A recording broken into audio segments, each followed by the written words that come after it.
अस्सलामुअलैकुम नाजरीन, आज हम ड्रामा मेरी ज़िंदगी है तू की किस्त नंबर 13 का तफसीली जायज़ा ले रहे हैं, जो जज्बाती दबाव, ख़ानदानी उलझनों और तल्ख़ हकीकतों से भरपूर एक मजबूत किस्त साबित हुई।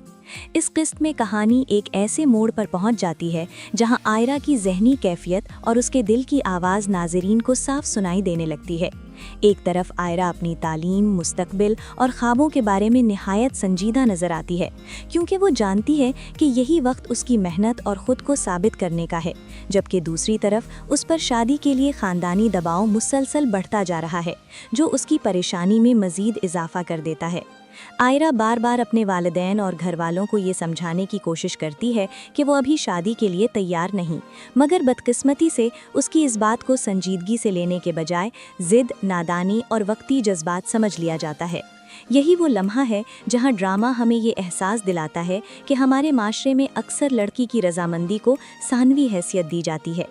आयरा की खामोशी, उसकी आंखों में छुपी बेचैनी और उसके लहजे में झलकती मजबूरी इस किस्त को मज़ीद असरअंगेज़ बना देती है। दूसरी जानिब खावर का किरदार इस किस्त में मुकम्मल तौर पर बेनकाब हो जाता है। इब्तिदा में जो एतमाद और कामयाबी नज़र आती थी, अब वो खुद पसंदी, बरतरी के एहसास और नुमाइश में बदलती हुई दिखाई देती है।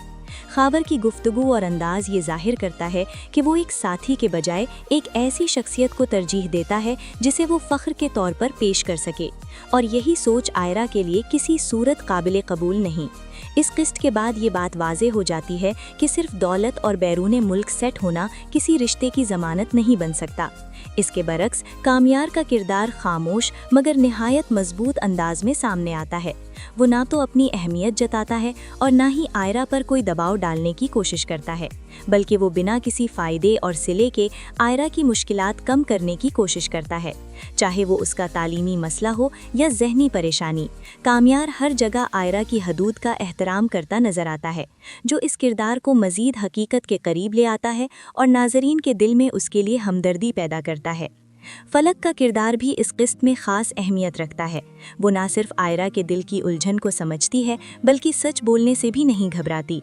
फलक वो वाहिद किरदार नज़र आती है जो आयरा को ये एहसास दिलाती है कि उसके जज्बात और फैसले बेमानी नहीं हैं। उसकी बातों से ये वाज़े होता है कि बाज़ औक़ात सच सुनना तकलीफ़ दे ज़रूर होता है, मगर वही सच इंसान को खुद से जोड़ देता है। मजमूई तौर पर किस्त नंबर 13 एक मजबूत पैगाम देती है कि शादी किसी भी मसले का फौरी हल नहीं होती और ना ही उसे मजबूरी या दबाव के तहत अंजाम देना चाहिए। ये किस्त हमें ये सिखाती है कि जब तक दिल की आमादगी और मुकम्मल रजामंदी शामिल ना हो, कोई भी रिश्ता पायदार नहीं हो सकता। साथ ही ये भी वाज़े होता है कि ज़िंदगी के बड़े फैसले वक्त, समझदारी और बाहमी एहतराम मांगते हैं। अगर आपको ये तफसीली जायज़ा पसंद आया हो तो अपनी राय ज़रूर दें और ये भी बताएं कि आप आयरा के फ़ैसले के हक़ में हैं या ख़ानदान के मौक़िफ़ से इत्तफ़ाक़ करते हैं। अगली किस्त के जायज़े के साथ दोबारा मुलाकात होगी। अल्लाह हाफ़िज़।